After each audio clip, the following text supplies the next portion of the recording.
Hi everyone, welcome to Crafty Shenanigans. I'm Shannon Smith and I'm coming to you from my car. Today I have something fun for you. I want to show you the Tri-Blend markers from Spectrum Noir, and I'll just kind of give you my thoughts on them, and I hope you'll enjoy.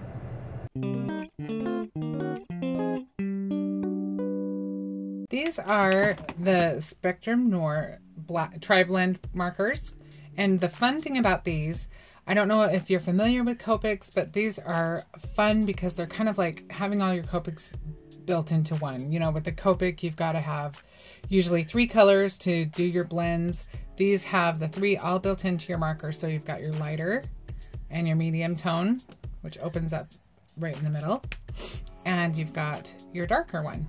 And this is great. These are a little bit easier to use than the Copics. They both have their benefits and things that I really like about them, but these ones I think are great, especially if you want to just get your collection going and have your colors right away and just get started and start playing right away.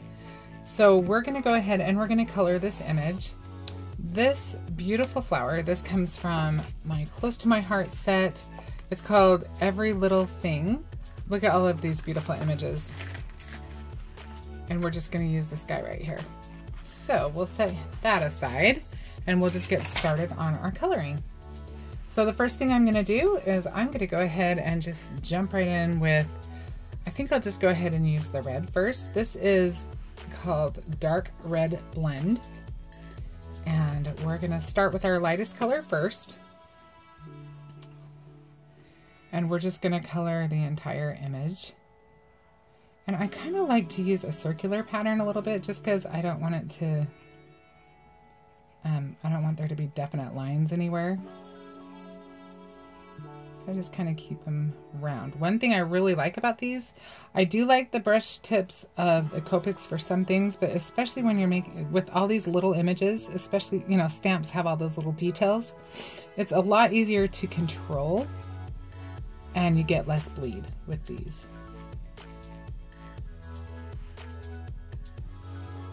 Especially if you're fairly new. And also, red especially is a tricky one when you're using alcohol markers to not have it bleed. And so this is nice because you can stay in the lines easier and keep it all the color where you want it.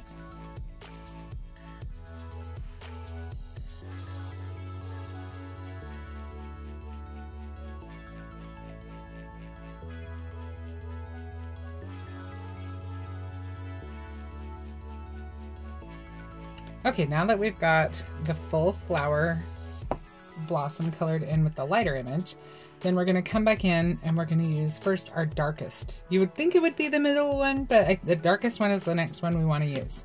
So we're going to go through and we're going to go where we want our darkest shading to go. So we're going to create some depth.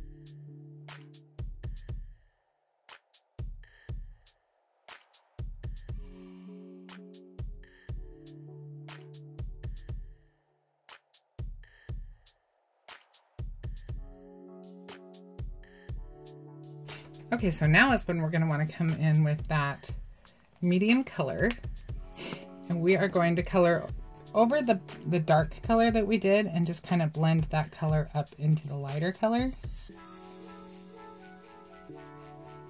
So we're kind of just pushing the dark color out a little bit.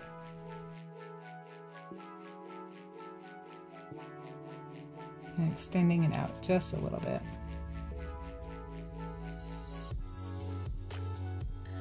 And then we're going to come back in with our lightest color again and blend that out as well. So we'll just go over the whole thing of what we've done and then just kind of, I leave a little bit so that that first layer we put down of the lighter color stays the lightest. But we want it to kind of blend into it. So I kind of feather it into it. So I kind of like to go right over all of it and then kind of feather it into the other. Hopefully you're able to see that. Well, I said you can stay in the lines better, but even then I had a challenge there. We'll just kind of soften that up.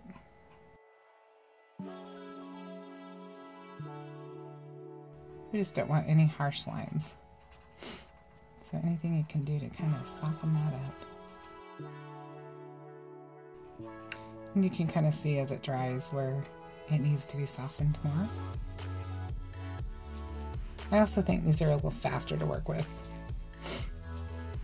Maybe because it's just already halfway done for you as far as picking the colors, but I do think they are a little trickier to blend, but I do think you can get a really beautiful effect with them. All in all, I really like them.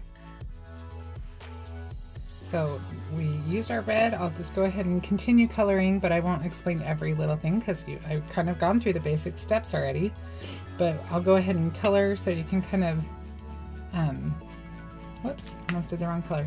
So you can see kind of a review of the same steps. Coloring with the lightest, then the darkest, then the medium, blending them together, and then the lightest again to tie it all together. This one is a Fair Skin Blend. I do want to point out that I used intense black ink. This is great when you're doing anything like watercolor. This works really great with them.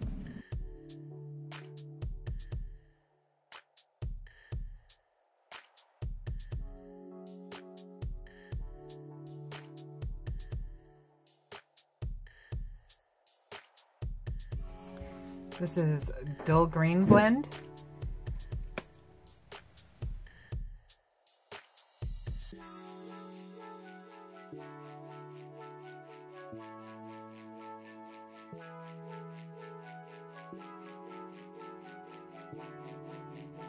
Okay, so then this is Hydrangea Blend.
Okay, so Close to My Heart carries these value packs of cards and envelopes.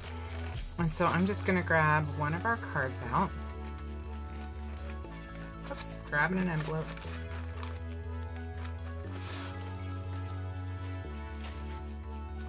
And we'll just go ahead and we will fold that over.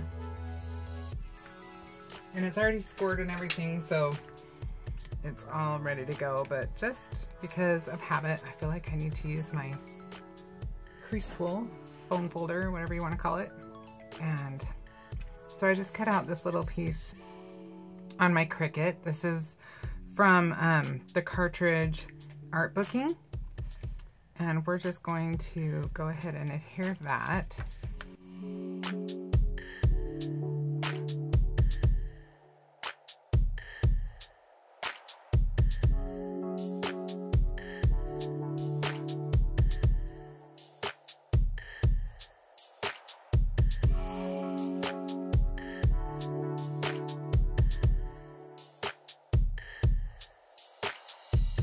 So just notice how I'm going so easily around the little nooks and crannies as I'm fussy cutting. These scissors are amazing for that. These are the close to my heart non-stick micro tip scissors, and they seriously cut like butter. They are amazing. They are my favorite scissors, hands down, that I use for crafting. I colored 2 of them because I wanted to kind of get a more three-dimensional effect, and I wasn't sure exactly where I was going with this or how much of it I was going to use. So I decided I would put 1 layer down, and then I've got the little bud that also comes in the set. And then I decided I wanted to do a double layer of a few of the flowers and leaves so that I could just get that much more dimension out of it. So just go ahead and play with the bits and pieces and just kind of get it to the shape and the form that you want it to fit into your card. And just have fun with it.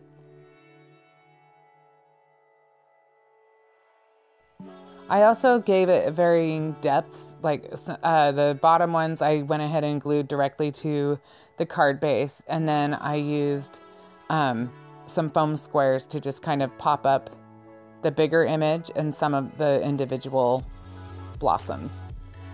Also the sentiment.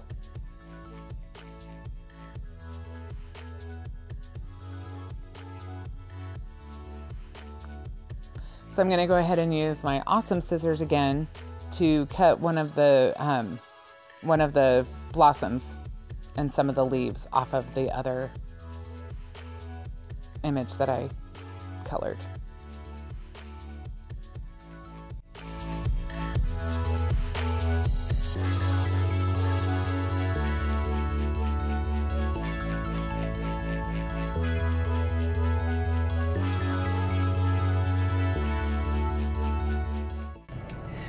Well, thank you so much for joining me today. I hope you enjoyed that video, and thank you for excusing me for being in my car.